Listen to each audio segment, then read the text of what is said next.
right? That is we were kind at that of game. We were at that game. Yeah, did you just realize that? Yeah, man. Hello and welcome to Baseball Barbacast, the only baseball podcast in the world that loves Prop Joe more than prop bets. I'm Jake Mintz. That's Jordan Shusterman. And do you think Prop Joe and Avon Barksdale were gambling on that basketball game in the wire? You got to think so. Here's what I know. You could never cap Prop Joe at $200. I feel pretty good about saying that. Wow. Good morning, Jake Mintz. It is so good to see you. It is nice to be here on this Tuesday, November 11th, recording a baseball podcast with you, my friend. This is going to be a wide-ranging episode of Baseball Barbacast, but we must begin, of course, with some pretty big news. Our opener is an update involving Emmanuel Clase and Luis Ortiz.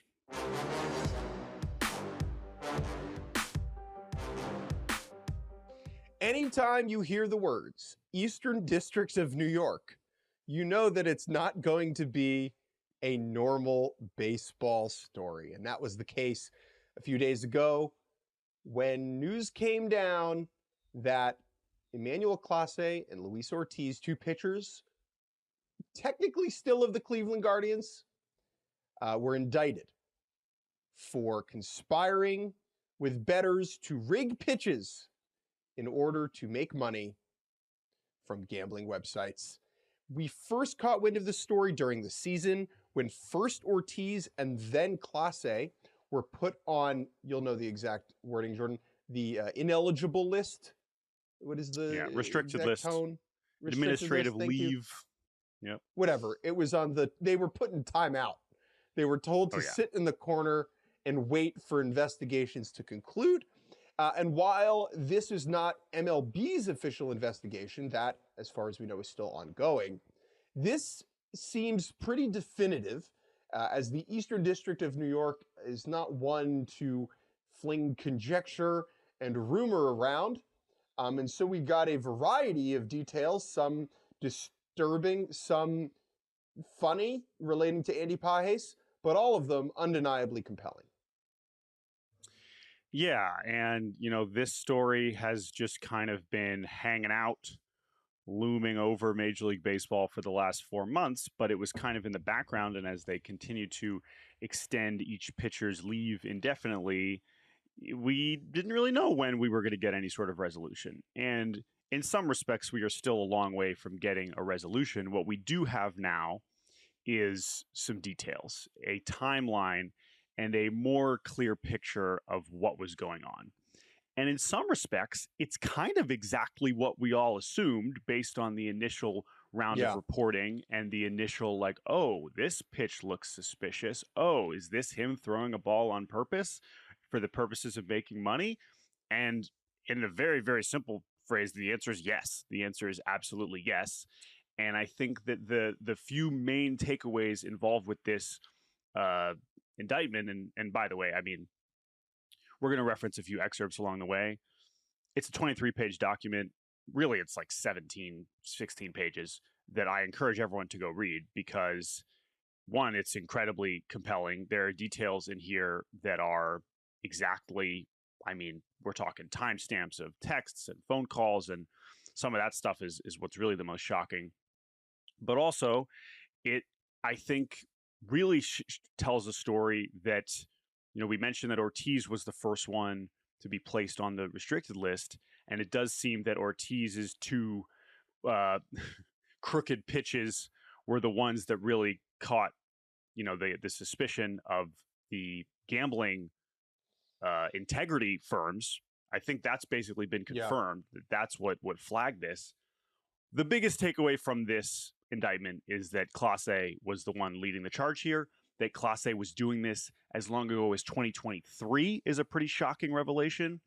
And that Ortiz, while he is the one that has already been arrested, because as we know at this stage, Clase is not in the country, that Ortiz was kind of joined later on and now finds himself in similarly deep trouble. But Clase is the real takeaway here in some very, very troubling ways. Because I think when the news first dropped over the summer and Ortiz went down first, there was maybe an assumption that Ortiz was, in charge, or at least on equal guilt footing to Clase. I think another fair assumption for that is just like Clase had more money, right? And Ortiz maybe was in more need of millions or hundreds of thousands. That is definitively not the case based upon this report. Clase is the one that is guilty. The premise of how much money were they making? Because I think this is another thing that as the details start coming out and as the Jeff Passons of the world are kind of posting excerpts, and this is why I encourage everyone to read the whole thing. What is still unclear is exactly how much both pitchers took back, but they summarize it as a total of over $450,000 in winnings. And they describe, in the indictment, they describe a few instances of money being directly transferred to each of the pitchers, requesting certain amounts for each of the pitchers. But whether they were doing it for $5,000 or $50,000 or $150,000 or $300,000, whatever, none of that really matters that much. Yes, it makes it easier. I disagree a little. Okay, well, let me just say, yes, it makes it easier to post a tweet that's like, he threw it all away for $5,000, and like, yeah, that's true. But especially in the case of Emmanuel Clase, when we're talking about what kind of career that he was, you could still say it just as strongly. He threw it all away for $300. It's evidently not about how much money they were making. Obviously, that had to be some level of motivating factor because they thought they were getting fast cash easy. And in Clase's case, as we know, was getting away with it for some amount of time until he ended up looping Ortiz into this and then ended up getting flagged. But that's the thing. The specific amounts, I guess, is important maybe when we are talking about an Ortiz who is making major league minimum and hasn't made as much as Clase has in his career. And logically, if you're telling the story of why someone would fall into this and think, not that it's a good idea, but would be unable to resist the temptation of trying something like this, maybe that matters. But I also think in Clase's case, like, there's clearly, and there's still some unanswered questions of just like how he got involved in this with this bettor to begin with in 2023. Who that individual is, we still don't know. Seems like the government knows exactly who that is, but that's the part that we are still trying to figure out. But the actual amounts, I think it's important. The indictment says in total over $400,000 on just 10 pitches, I think total described. Can I just say why I think that number is important? Sure. Because it's big. I mean, it's not billions or even millions, but it's big. And I think it's big enough to be flagged by the government, one.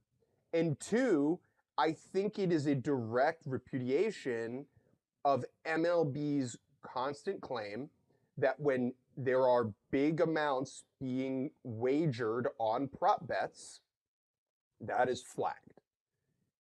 The narrative that we have generally received from the league, from Rob Manfred, the commissioner of baseball, is that the system works or has worked, right? That when there is something abnormal being wagered upon, that gets flagged. And that has also been the case, right, in the NBA to a certain extent, where it's like if you're throwing thousands of dollars down on the Jonte Porter under, like that's going to get caught. Now, the reason that number is significant, the 450, is that a lot of that happened without them being caught, without Clase being caught. It was a full year. Now, it seems like he tailed off this activity in 2024. At least to our knowledge, they don't describe any activity in 2024. But I just think that is important. Because if there's a scenario, I mean, we don't know, right? But it seems like there's a scenario where if he doesn't get Ortiz involved, we don't know about this and it doesn't get caught. And I think that is a bad look for the league. And I guess now is a good time to bring up that in the wake of this news, already the league has capped, along with its betting partners, the league put out a statement on Monday effectively announcing that it planned to cap prop bets at $200 per bet. And remove them from parlays, which is a And remove them significant from part in parlays. terms of how these winnings get multiplied. And you're wondering, how is a ball 4 or how is a ball 1 bet worth that much? Well, if you combine it with other stuff Yes. and you're guaranteed to win things, then yeah, that can get up to a lot of money pretty quickly. Let's just talk about this news very quickly. I'm just going to laugh briefly at the word proactively, which is in the first sentence. Come on. Now, proactively, if you want to do this statement like in 2 weeks and put proactively in there, we could talk about it. But you can't do proactively the day after this. That's a big no-no. It's just not going to fly for me. Well, it's reactive. It's literally reactive. I don't know what you mean by in 2 weeks. I mean, why? Because the optics wouldn't look as silly. Well, the optics would look a little less silly. Yes. Yeah. Whatever. Now, I will say, is Pandora's box open as it pertains to gambling? Undeniably so, right? Like, we're never putting this back in. It's out. Still, this is a good thing on its own. I think we have to be able to evaluate both of those things at the same time. The gambling sports stuff is just, it's a runaway train. This is taking the runaway train from 100 miles an hour to like 75, right? It is a positive development. It is not going to stop everything, but it is certainly going to curtail what has been the most problematic aspect of sports gambling right now. Yes. Now let's get back to what we learned in the indictment, because the other reality about this conversation is we could take this in a lot of different directions. We could go, and I think this is also what was interesting in all the different things that were already written about this in the last 48 hours. And, I obviously did a brief reaction, but you can take this in a lot of other ways. Like Will Leitch wrote a really good thing, basically talking about watching this and as it relates to the Luis Ortiz pitch, the first of which, or I guess the second of which was against the Cardinals. And by the way, it's so weird for me because I was at, I think, over half of these games. It's just like very strange. To be like, oh, why yeah, didn't you notice that. it? Like, yeah, I know. Shame on me. It was a bad watchdog. Yeah. Well, how did I not notice Better One sitting in the stands? More on that in a second. Better One was right there. He was right there, hanging out. I was in line behind him to, get a hot dog. What Willie wrote about is like, and this is the real, why does any of this matter? Sure. Why does Rule 21, what is the integrity of the sport? And what Will wrote about is like watching a game and thinking, oh, good, Cardinals are scoring a bunch of runs against Luis Ortiz. This is awesome, right? But like even that one kernel of knowing that the first pitch was a ball on purpose to make $7,000, everything kind of starts to crumble of like, what am I watching? This is not a true competition. And it's easy to, and obviously if you're thinking about how anyone in these pitchers' position would think that this is okay, they're like, what's the big deal? I throw ball 1 all the time when I'm not, making $7,000 on it. I can get away with this. Again, this is a horribly irresponsible way to look at it. But if you're thinking about it, like that's the problem, is that they're not thinking, I'm not fixing the game. I'm throwing ball 1. I throw ball 1 all the time. What's the big deal? But as soon as you start to threaten anything along these lines, then yes, it is the fastest slippery slope to none of this is real. And that is a huge deal. That is that's the whole thing. So that in and of itself is of course a big challenging thing to grapple with, and why this is obviously important on top of all the actual illicit, illegal activity and what is driving these things behind it, is the premise of the sport being, honest. So let's also make sure that that's clear. Clase, dude, like you're freaking awesome. Just bet on strike 1. Well, okay. I just wanted to make sure I say that because there's that. There's just like all how this fits into every other gambling scandal going on in sports today. But let's try and keep it focused on the details that we learn in this indictment, because again, as we said, like that's what we can work with, and that's what we feel most comfortable kind of yapping about on a podcast. And yeah, getting back to Clase being the main driving force, again, the fact that this starts in 2023, the fact that it's as explicit as it can get. And what is the most shocking part of the whole indictment is just the blatant, you might assume, oh, okay, he's throwing these pitches and there's like some shady connection and he's got some, sneaky backroom dealings to communicate with the people that are making the money and all these things. And, oh, well, maybe he's getting blackmailed to do that. Like all these things. It's like, no. This dude was just hanging out with this guy, or I guess we don't know if it's a male or female, whatever. The better one that they described was in regular communication with Clase, not just before and after games, during games. Literally during games, Clase is texting and calling this individual and saying, "We good? Yeah, we good. Great. I'm going to go out and throw ball one. You're going to make 10 grand real quick. Come on over after the fact and we'll celebrate our winnings." Like, getting him tickets. I just can't even. That's the part that is so impossible. And when you think about the level of recklessness and stupidity and naivete and just like disregard for not just the law, the rule, your teammates, like everything. That is what paints Clase as such a terrible character in this whole story. And a dodo. Yeah, it's brutal. Like, it's brutal.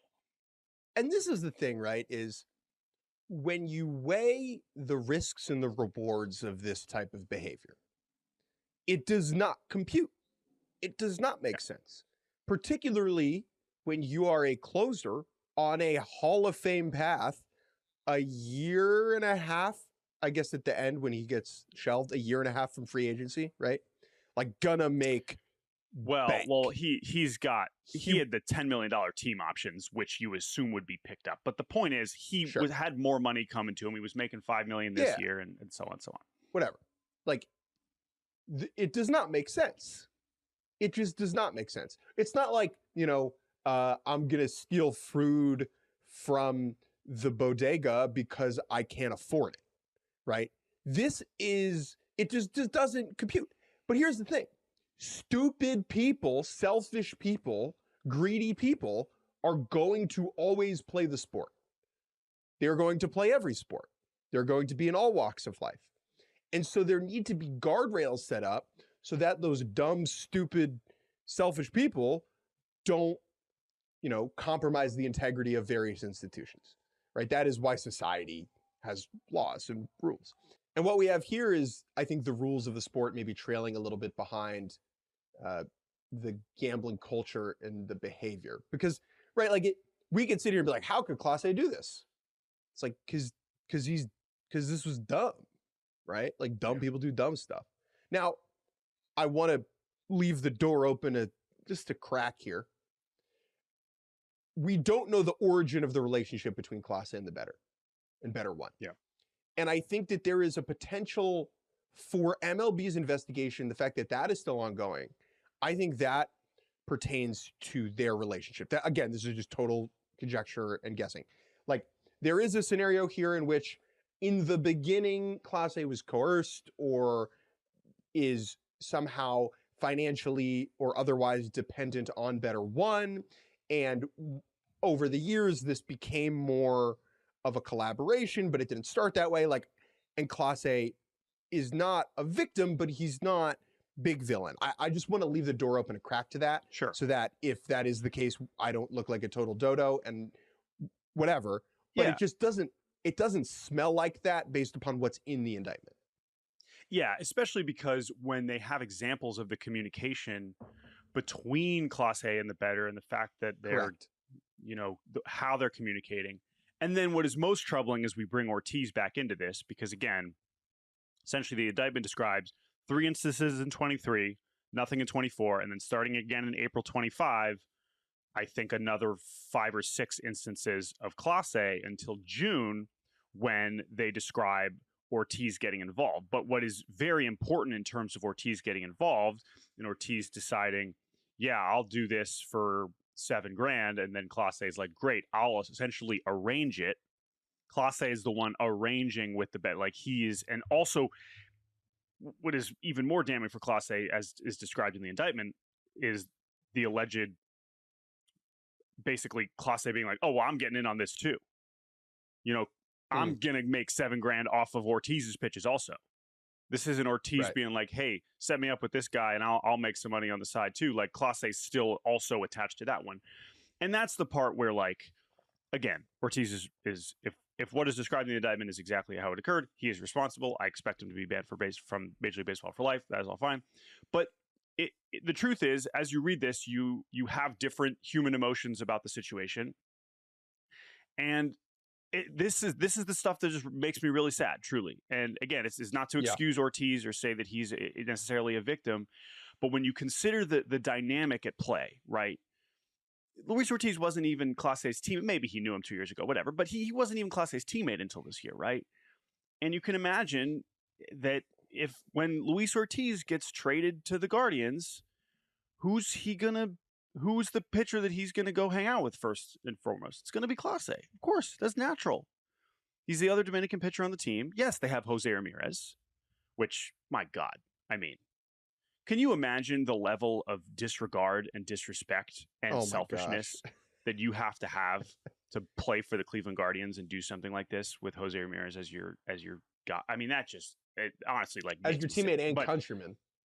Right, exactly. Just like unbelievable level of just not caring. But anyway, but the Ortiz part of it is it really makes me sad. And again, you can't feel too bad for him because it is someone that made a real mistake and made a choice.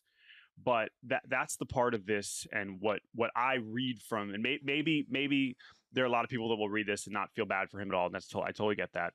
But when you just think about the dynamic and the fact that he's not someone that has made any money in his career relatively, and someone that, like, if you know about Luis Ortiz's background, who signed late, didn't have a lot of money, and has a family that he's really close with the DR, like, we know that it's also a real dynamic that players, especially from DR, and like, they're trying to send money back home all the time. That is a very, very common thing. Not just you could imagine.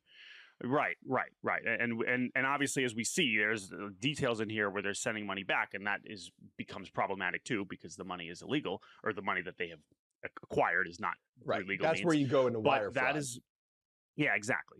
But those are real dynamics that, like, again, you think about this as how does this happen as a human, and it's just because as everything is described, there's no reason to think Ortiz would fall into something like this if Clase didn't exist. That's how I read this, right? Sure. And that's what's really I agree with that. And if I was like baseball czar, legal czar, I'd be like, Clase, you're not throwing a pitch in any organized baseball that will pay you ever again, and you're going to prison for like the legal insignificant amount of time. time. I know that's the headline, but I'm saying, like, for Ortiz, the headline is like 65 years. Like, that's not happening. Yeah, and we know that's just not happening. Right. But my point is, like, Ortiz, significant prison time for Ortiz feels like probably unfair. And like, if I after a period of time, I would let him pitch in the Dominican Republic. I would let him plainly dome in a league where he did not. Now, again, that's not my decision. Neither of these guys should pitch in the big leagues again. But I do understand. I think you make a really good point, which is the distinction between these two guys is significant in how the document reads. I think the last thing to talk about, there are really two more. One is just like Andy Pages. I think we just need to bring that up. It is the comedic nugget in here. It is comic relief, I guess is the way to describe it. He doesn't get named. he doesn't get named, but everyone figured it out pretty quickly. Might as well be named. Again, they are trying to throw balls. And when you learn that they're trying to throw balls, what is funny is that you don't actually have full control over that, right? Because a hitter can swing and a hitter can miss. And when you're Emmanuel Clase and you're one of the nastiest pitchers on the planet, you can accidentally get a guy to swing.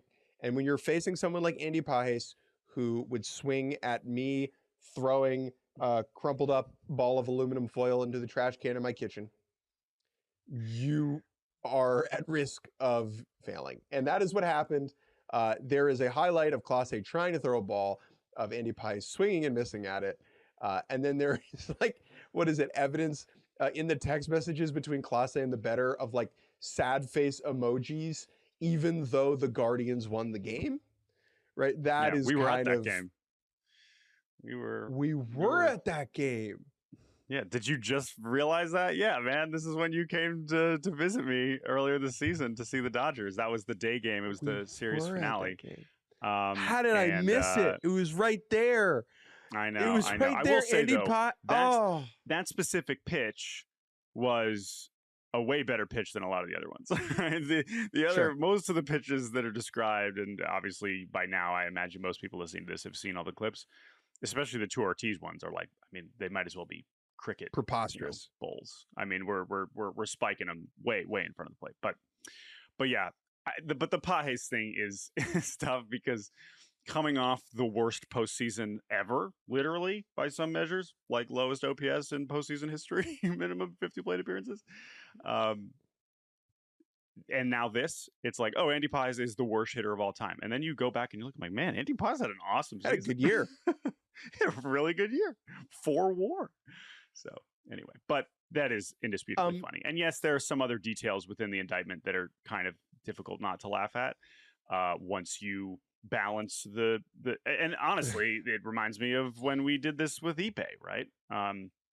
You read the legal documents describing what Ipe was doing, losing millions and millions on college soccer. Like, yeah, there's some funny kernels in there. And then the other parts of it is like, wow, this is just like the saddest thing of all time. Like, this is like a level of betrayal and shame and addiction that bums me out. And then, but as you know, we're always trying to kind of balance a lot of things at once. And in this case, as we kind of wrap this conversation, like, that's the thing. Like, we're still going to learn more about this. Obviously, now that we have this public unsealing of an indictment, that will provide reporters with enough other kernels to pursue. And this story is not over, but the picture that we learn here is significant in how it kind of describes Clase and what we're taking from it in terms of Ortiz. But like I said, everyone's going to have a slightly different feeling reading this indictment. And so, as always, we encourage people to email us, baseballbarbacast@gmail.com. Like, there's elements and angles that we are absolutely not touching here. Some of that is on purpose. Some of that is not. We're doing our best. There's a lot more, way more fun stuff that we want to do on this episode of Baseball Barbacast. So we're going to cut this part off here. But it's obviously a huge bit of news that we've been waiting for, and we'll kind of see what happens next. This is not our last one of these. There will be more in future years. Like, I think the Eastern District of New York will re-enter the podcast forum at some point. In that part, right. Who knows what court will be giving us these stories? But obviously, in MLB's proactive response, they're going to try and curb some of this stuff and get ahead of it. But there's still, as you mentioned, this is still a runaway train in a lot of respects, and we're still going to be. Gambling's not about to become less relevant anytime soon. So we're going to have to keep kind of fending these scandals off to some degree, and that is troubling. I don't mind one legal document a year. I mean, like, obviously crime is bad. Don't get me wrong. But, do I want to be a lawyer? Absolutely not. But, every once in a blue moon, sitting down with a coffee and a 23-page legal document kind of brings you back to junior year of college in the library, it was nice. At least personally, it was nice. All right, let's take a break. It makes me think, I will just say, but it does make me think, you mentioned that, where it's like, if you have a big bit of reading to do, like, again, think about college and you get the big PDF and it's like, you know what? I'm going to print this bad boy out. I think I'm going to be more likely to read this. Now in this case, I did not print this out because I didn't have easy access to a printer, but I might have. Like, if I was still in college, I think I would have used the printer to print out the indictment and really kind of $3.60 highlight it. Do some right, exactly. Swipe the student IDs. Like, I'm going to use some of my printing money to make sure that I can read that. He was. It's for a horse. It's for a horse.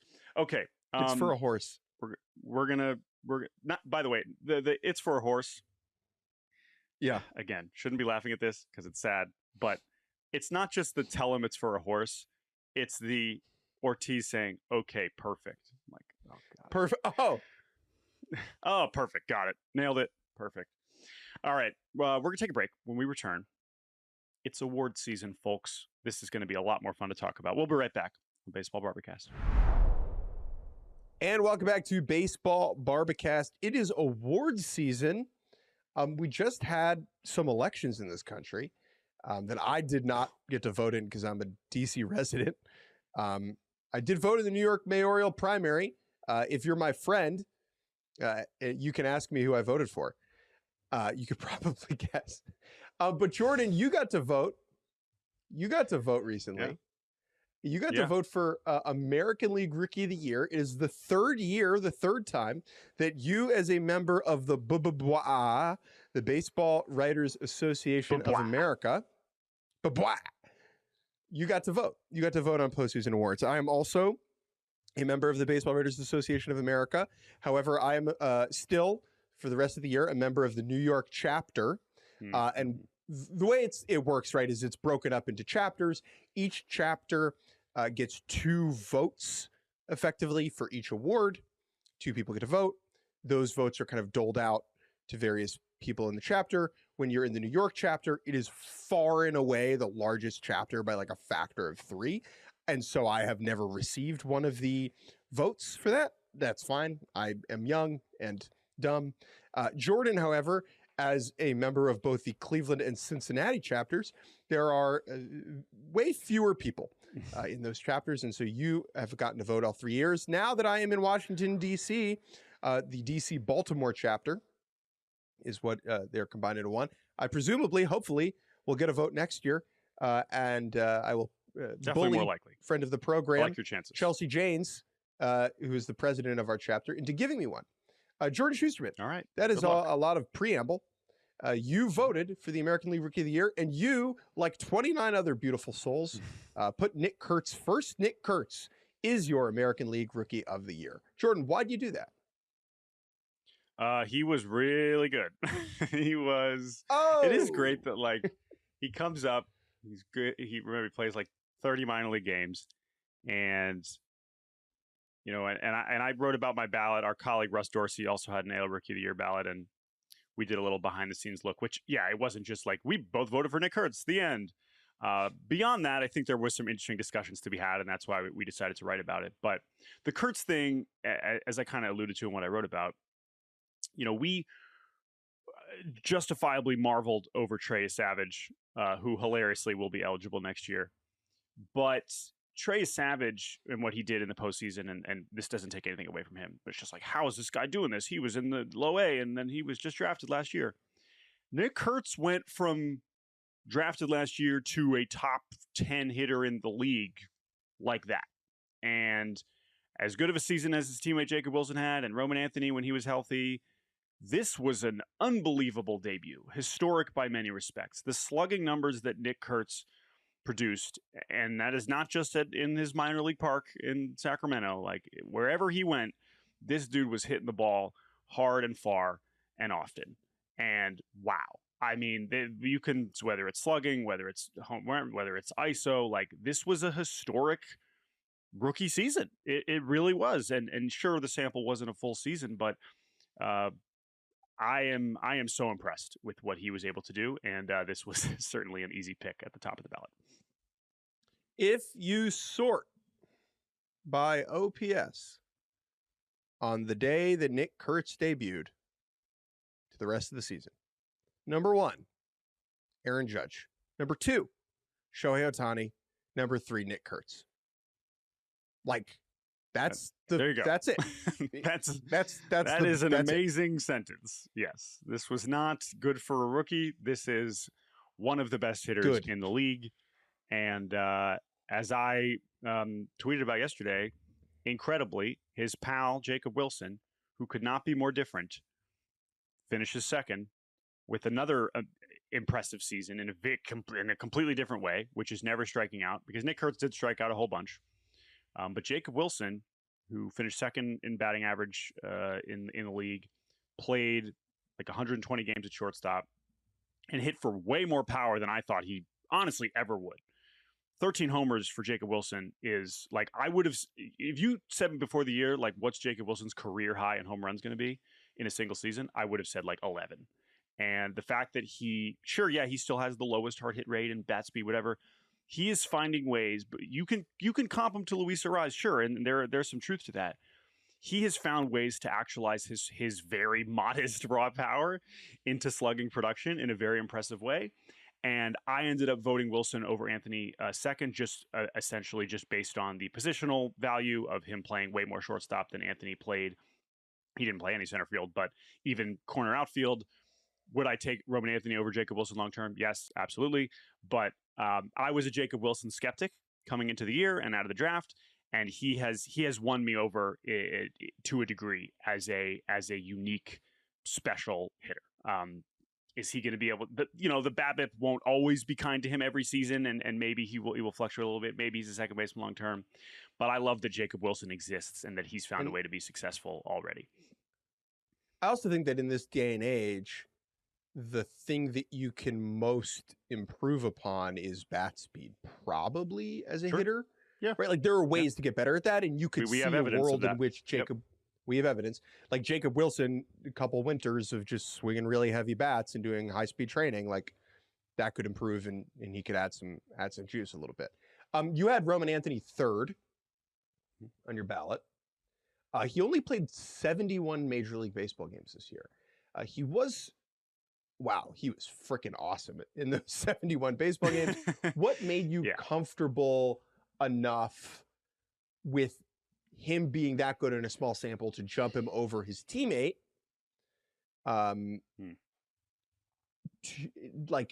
Who basically caught all year for a team that made the playoffs. Yeah, so I ended up voting, as you're referencing, Carlos Narvaez fourth, and Narvaez ends up finishing sixth behind Noah Cameron, who I had fifth, and Colson Montgomery. And I want to bring Colson Montgomery into this conversation as well, because what Colson Montgomery did for the White Sox in the exact same number of games as Roman Anthony was really impressive. He hit, I think, 14 more home runs? Like, he had a ridiculous power surge and was playing a good shortstop. And so I did have to think about, and by the way, it's important to note that this is the first year that you were able to vote for 5 players in Rookie of the Year, expanded from 3. It had been 3 for the previous however many years, and now it's 5. And so these last 2 spots got interesting, and you could see for the number of different players that got votes in those 4 and 5 spots. For me, Anthony was significant enough compared to Montgomery, because, as I also argued as it related to Narvaez, the Red Sox played their best baseball when Roman Anthony was batting leadoff, and indisputably. He was driving that offense in a real way once Devers was gone that you can't dispute. And for Roman Anthony also, not that, again, we just sort by ex-WOBA, but like, it was real, man. I mean, everything under the hood said, yes, he is already one of the best hitters in the sport, OBP of nearly 400. And I did think that he impressed on me enough for him to be third, but I really wanted to make sure Narvaez was on there. The Red Sox were so much better when he was behind the plate. And I was so impressed with him. And yes, his offense really tailed off in the second half, but he was elite at essentially everything defensively. And I love catchers. And I didn't have the opportunity to vote for Cal Raleigh this year. So I wanted to throw a catcher a vote of support. And I think Carlos Narvaez absolutely deserved it. And and then Noah Cameron had an ERA under 3 in 130 innings, which is hard to do as a rookie pitcher. I think I probably would have had Narvaez third because you like catchers. I think I praise them. I probably hold them up in too high a regard. The Colson Montgomery and Roman Anthony is a really interesting conversation. I think there's a clear top 6 here. Yes. I think there's a clear top 2, and that's Kurtz, Wilson. And then I think that next 4 you could put in really any other order, which is the 3 you voted for and Colson Montgomery. I think that people get so cute on the bottom of their Rookie of the Year ballots, like voting for Luke Keeschel over Colson Montgomery. You can get even cuter at the end now that there's 5. Like, Keeschel played like half the games, was worse, played a less important position. There are just some like Jason Dominguez getting a 5th place vote. Just bizarre. Listen, there's some strange ones. You love this stuff. I love it. And again, this is relevant to our 3rd segment, which we'll get to in terms of predicting the MVP ballots. But I don't know. In this case, these lower place votes didn't impact the results. The top 3 was interesting. And we would have even less to talk about. If you could only vote for 3, we probably would have only been talking about these 6. But maybe not. We would have maybe only been talking about really 3 or 4. And so for that, I'm grateful. My favorite vote in a positive way Shouts out David Singh at Sportsnet, who I met during the playoffs. Yeah. Chandler Simpson at 5. Yeah. Giving Chandler Simpson a 5th place vote, I think, is like a great use of a 5th place vote in that it's like it says something and it's not like egregious. Well, and it's clear. It's interesting when you see what, because you can kind of, sometimes you look at a ballot and you're like, how did you get here? And it's clear in David's ballot that he was valuing which rookies played the most. He voted for Jack Leiter and Will Warren. And I get that. Those guys made 27, 28 starts. Chandler Simpson played over 100 games, right? So you can say, okay, how does Chandler Simpson vote for him over Anthony or Montgomery? It's like, well, he played more of the season. Okay, that's fine. Chandler Simpson finished tied for 2nd in stolen bases in Major League Baseball. Totally fine with me. Yeah. All right, let's move over to the National League, where things were a lot cloudier, particularly at the top. Your 2025 Jackie Robinson NL Rookie of the Year is Drake Baldwin, catcher for the Atlanta Braves. Baldwin received 21 of the 30 first place votes. The 9 other first place votes went to Cade Horton, a starting pitcher for the Chicago Cubs. He finishes in 2nd. Caleb Durbin, former podcast guest and fellow Washington University and St. Louis Bear, what a freaking world, finishes 3rd in the voting, getting 2 second place votes and 13 third place votes. This was a fun one. Jordan, let's actually do it this way. What would your ballot have been in the NL Rookie of the Year? I'm not 100% certain what I would have had 3 through 5. I think I would have ended up with. Okay, right. So the order was Baldwin, Horton in terms of final points was Baldwin, Horton, Durbin, Isaac Collins, Dalen Lyle, who I'm a huge fan of. Would he have ended up on there for me? I don't know. A couple Marlins, but those were smaller sample sizes. Yeah, I actually think it probably would have been about what we saw, how it finished. Easier for me to say now. I think Durbin, man, what a freaking story. We had him on basically exactly a year ago after the Yankees had added him to the 40-man roster, and we were like, well, this guy's going to be important for the Yankees. Well, they could have used him. I know Devin Williams had his ups and downs, but Caleb Durbin was a lot better than what they were rolling out at third base until they traded for Ryan McMahon and after they traded for Ryan McMahon. That said, I definitely would have voted for Drake Baldwin at the top. I guess all I'll say about him is, like, I love that this was a great case of, if you looked at what Drake Baldwin did last season, really all throughout the minors, but if you looked at what he did in AAA last year, and you looked at the underlying stuff and you said, this is about as safe of a hitter as you could possibly bank on. And that's even as a catcher. Everything he was doing process-wise, hitting the ball hard, swing decisions, lifting the ball in the air, it was like, this is going to work. And it just did immediately. It was such a comforting, just like, oh yes, baseball makes sense. Sometimes you can look at the certain collection of numbers and say, this guy is going to hit.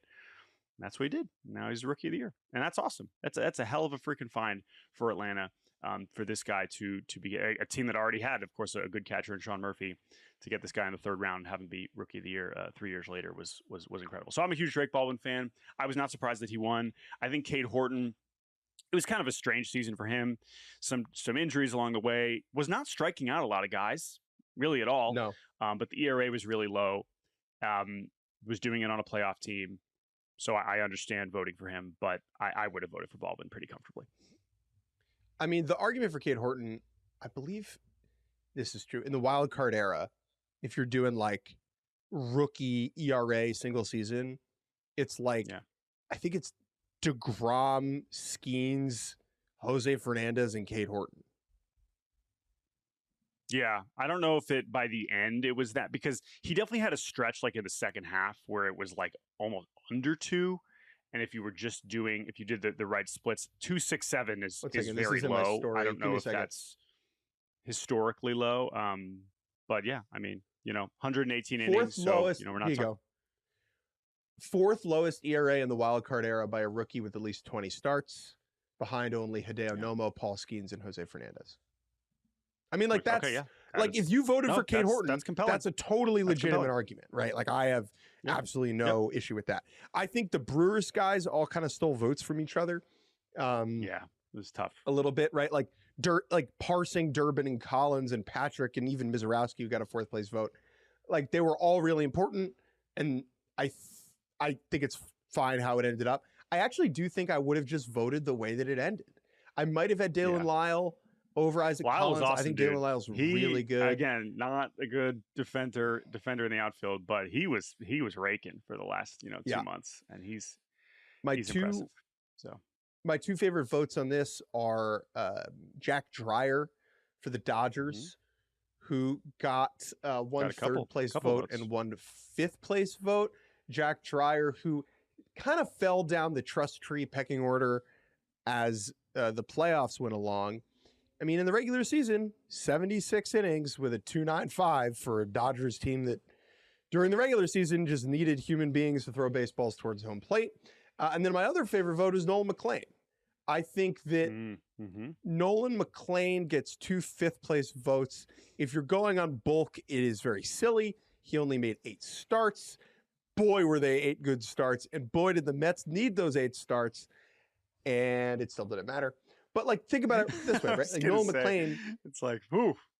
If they didn't have Nolan McLean, they wouldn't have even come close to making the playoffs, as opposed to getting eliminated in the final week. All right. Good stuff. So there you go. But no, he was awesome. I mean, if we're just talking about impact and who you would take moving forward, Nolan McLean, obviously pretty high on the list. All right. The most outrageous vote on here, I think we got to speak truth to power. The Heriberto Hernandez vote is hilarious to me. He was good. If you're listening to this, to me, you're like, what team is he listen. on? He's on the Marlins. No. He had a 784 OPS in 294 plate appearances. Voting for Heriberto Hernandez over like any of these other hitters even is just very funny. Very funny to me. Yes. To me, it's over Dalen Lyle. Over Dalen Lyle is like is outrageous. To me, it's if you're in the Miami chapter and you want to vote for Heriberto, that's fine. But you probably can't also vote for Augustine Ramirez, which is what happened. And this is the thing. I do want to actually briefly touch on this dynamic that's in voting, is that like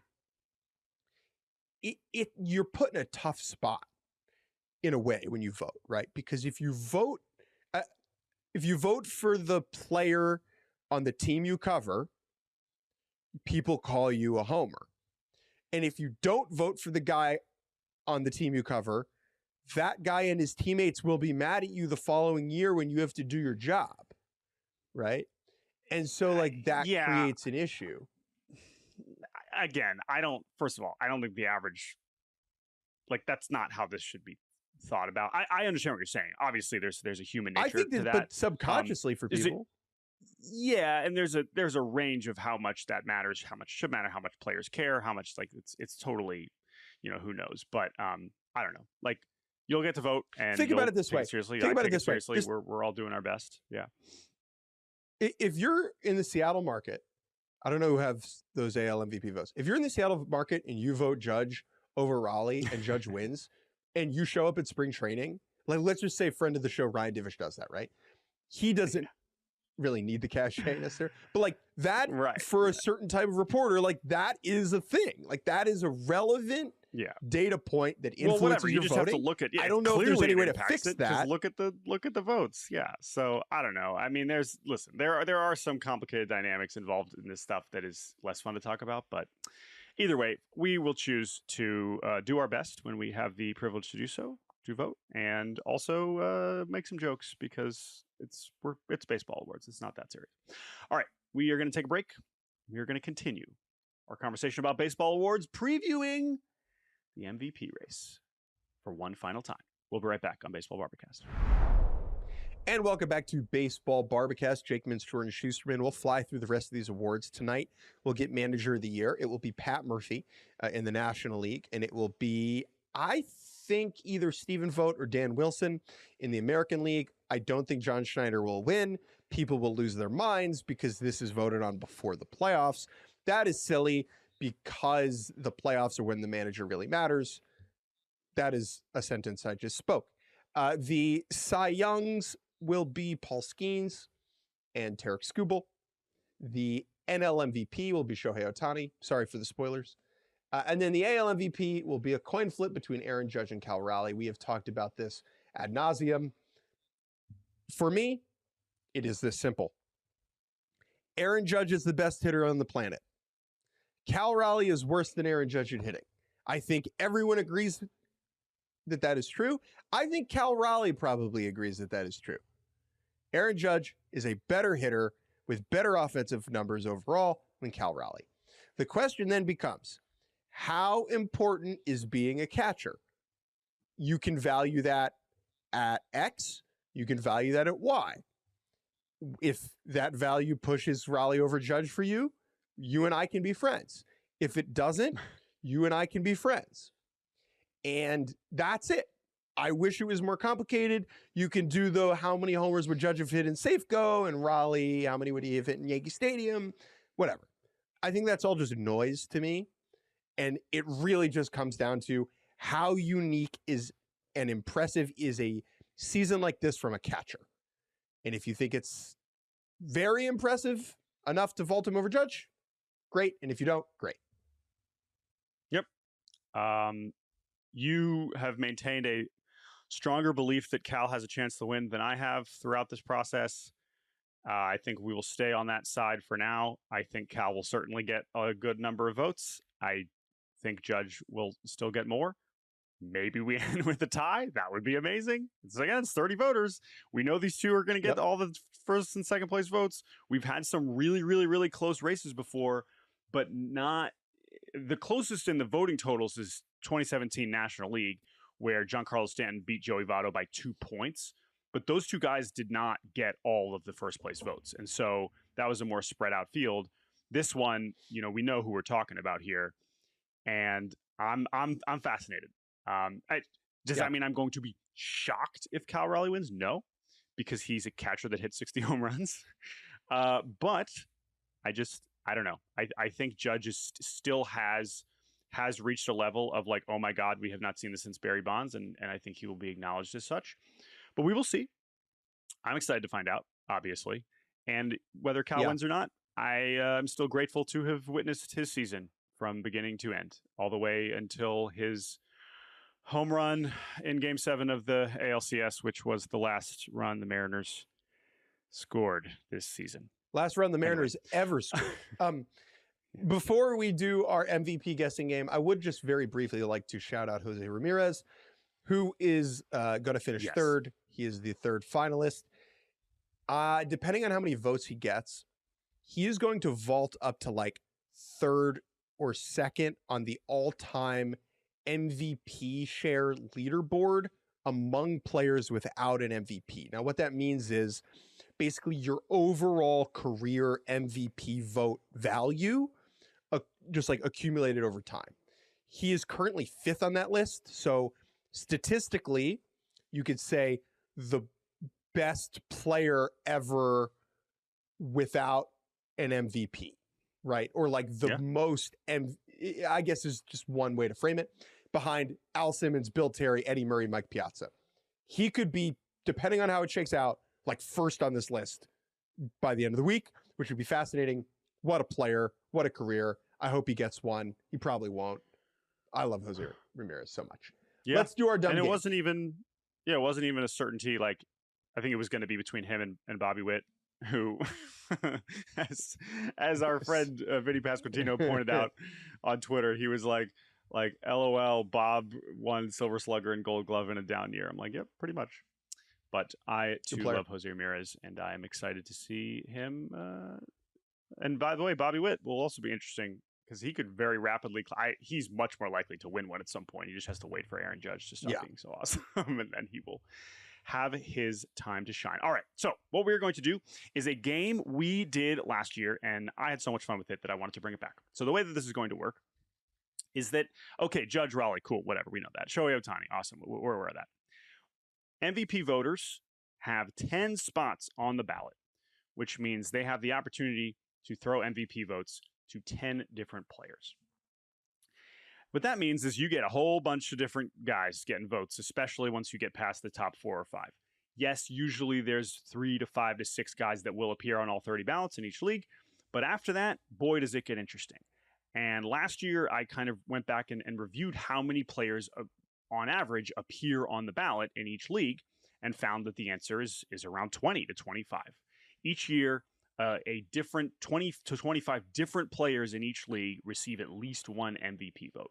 That is usually between 15 to 20 hitters, usually between 3 to 5 starting pitchers, and usually about one reliever, but not always. There's not always a reliever that gets a vote. So with all that in mind, last year we played a game where before the MVP award gets announced, we try and guess who is going to receive votes. That is what we are going to do here today at the end of the show.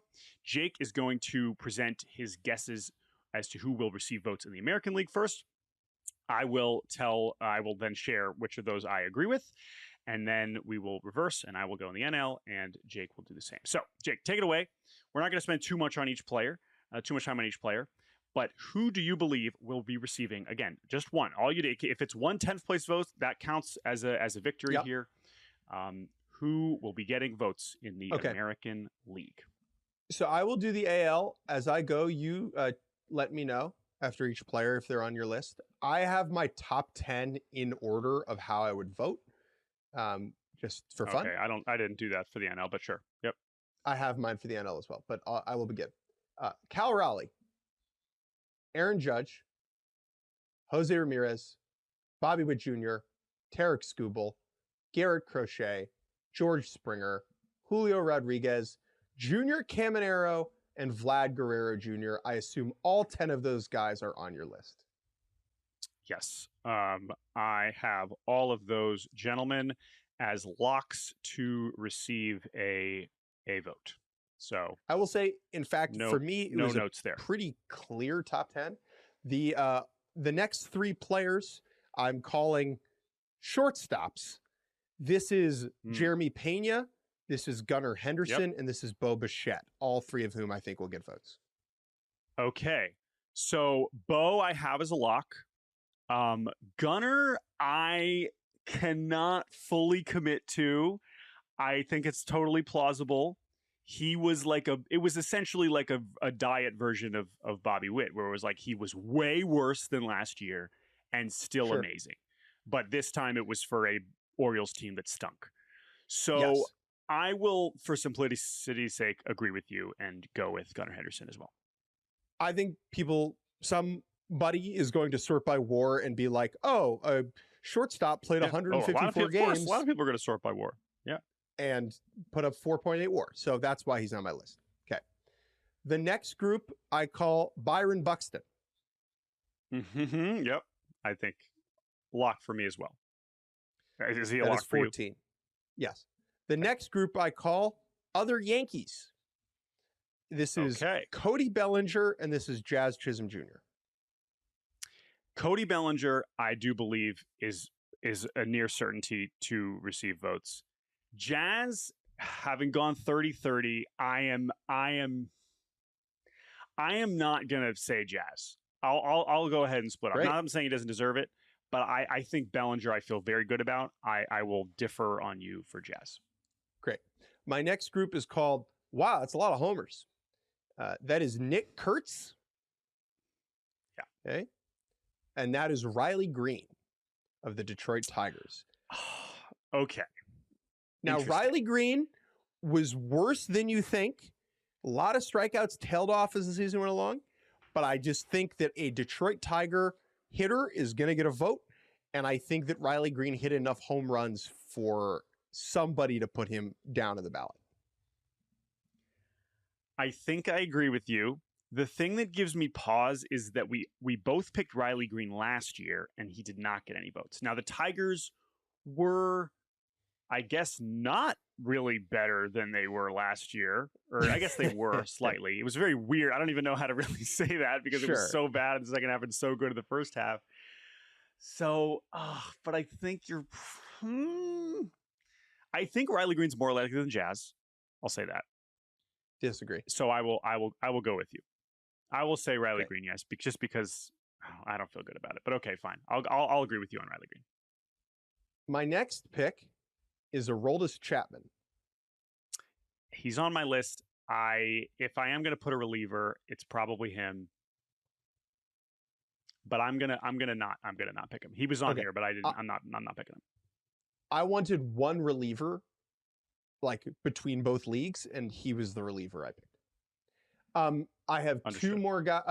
three more names. So I'm currently 19. This will be 20, 21, and 22. Two guys who in a group I call didn't play a lot, but whoa. Yep. Corey Seager Yep. and Jonathan Aranda. Yes. So Seager is a tough one. Seager also had this issue last year where he was amazing. Obviously was hurt because he's Corey Seager. Did get, I think, one like 10th place vote. This year he played even less, but he was awesome for sure. But man, it's like 100 games. And I think Aranda too. I know you sort by WRC plus. He's right there. I'm gonna say no on either of them.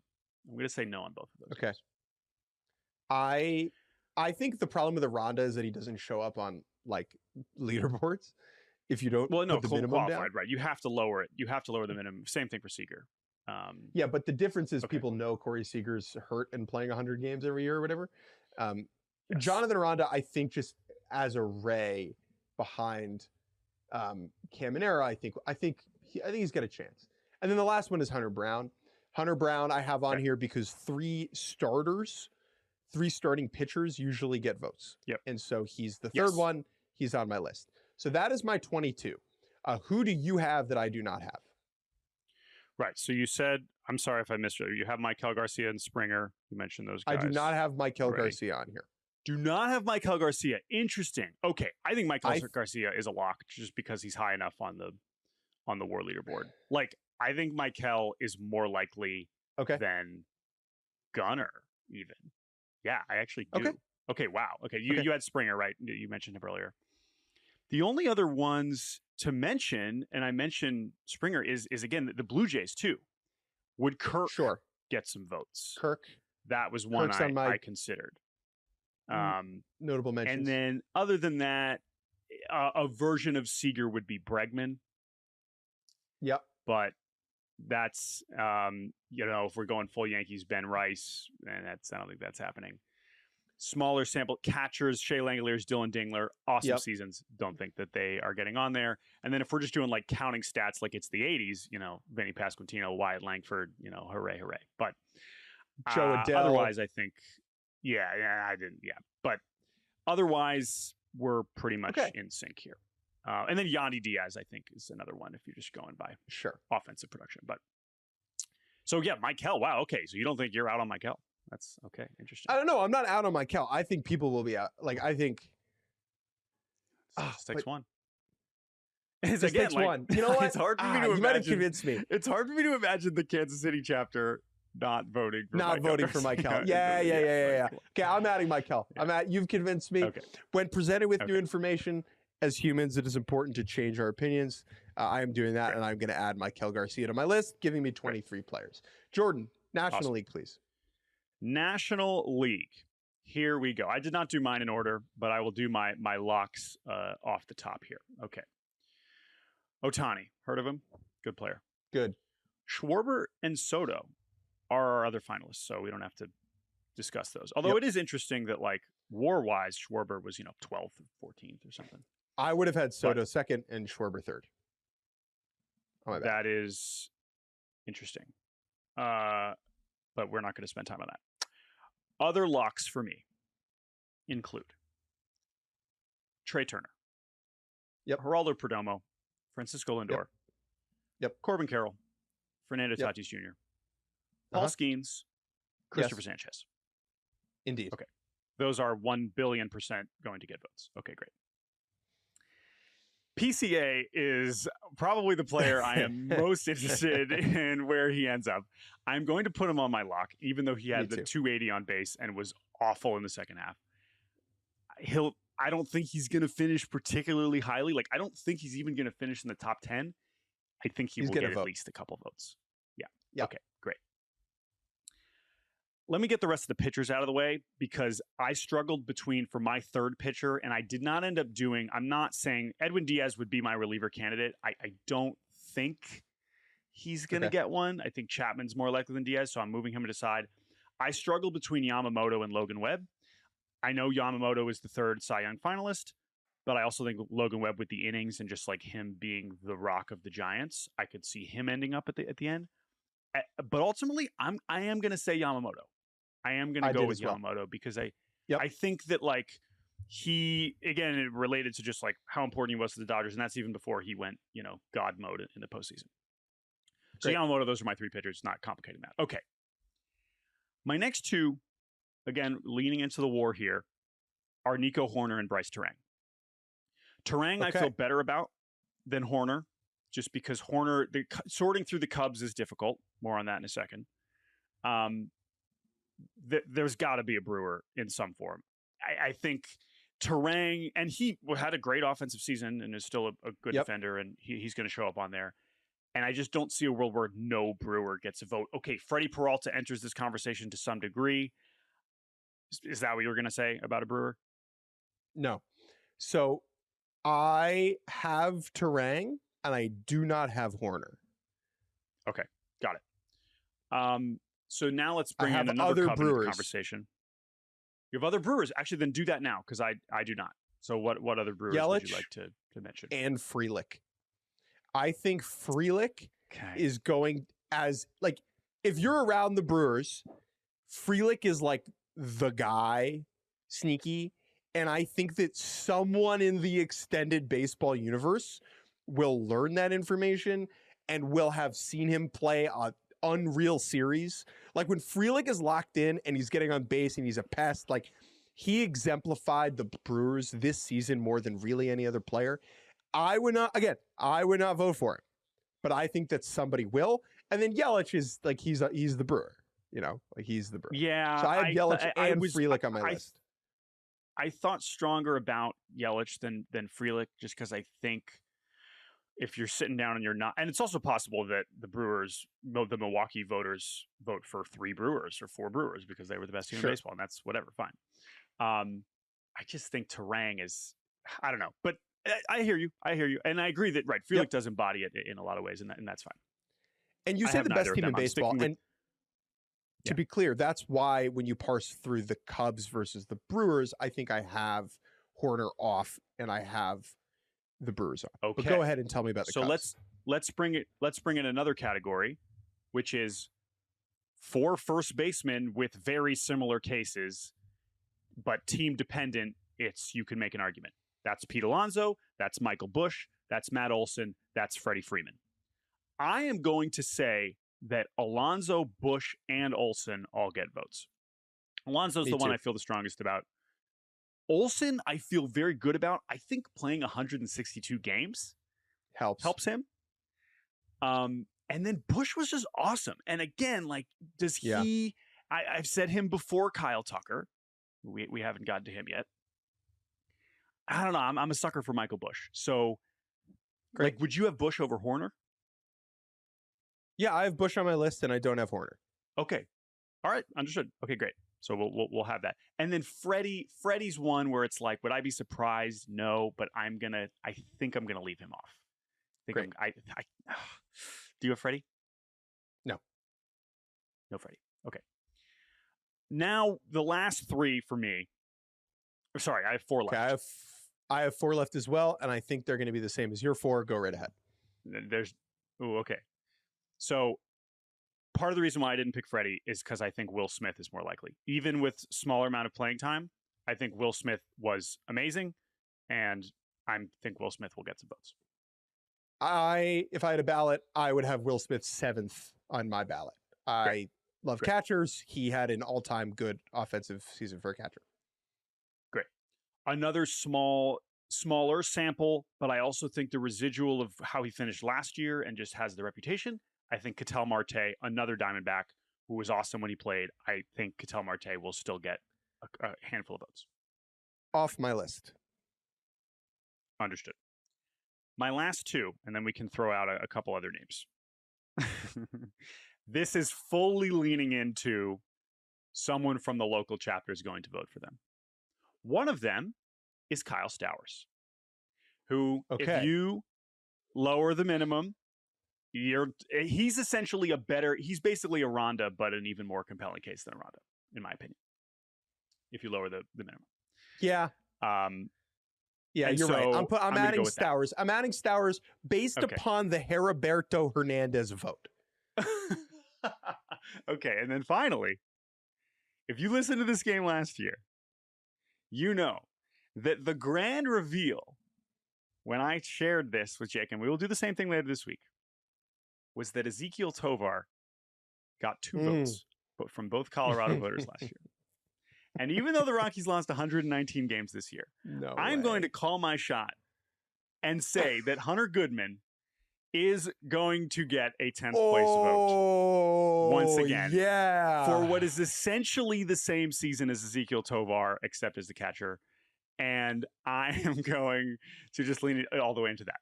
And so that is the end of my list. I have other guys that we can talk about, but that's the end of my list.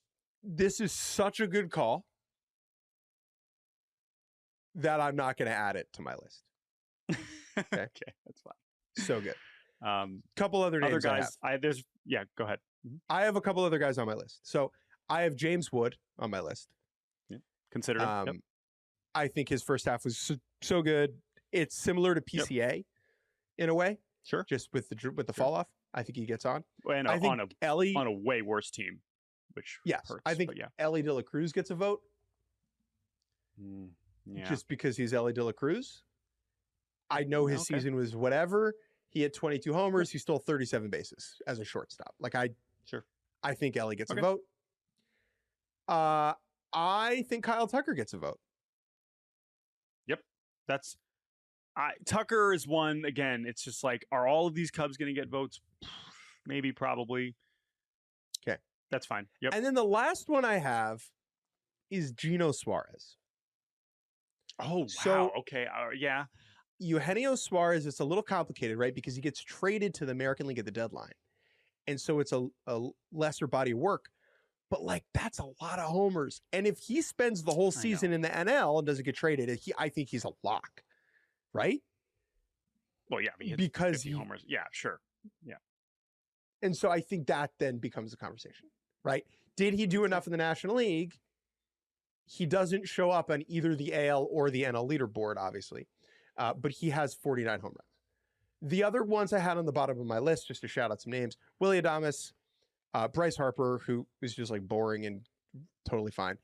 And then the one I really wanted to do is Mookie, who was so bad offensively, but moving to shortstop and winning a Gold Glove maybe there is or did he win the Gold Glove there?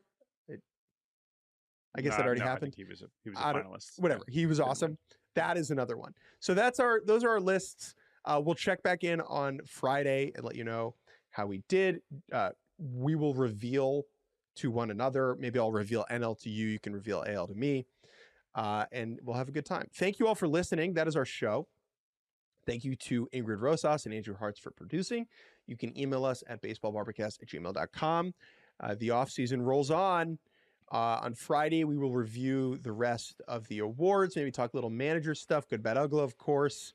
And then if you're listening and you live in the Dominican Republic, should let you know, Jake and Jordan headed down there to watch some winter ball early December.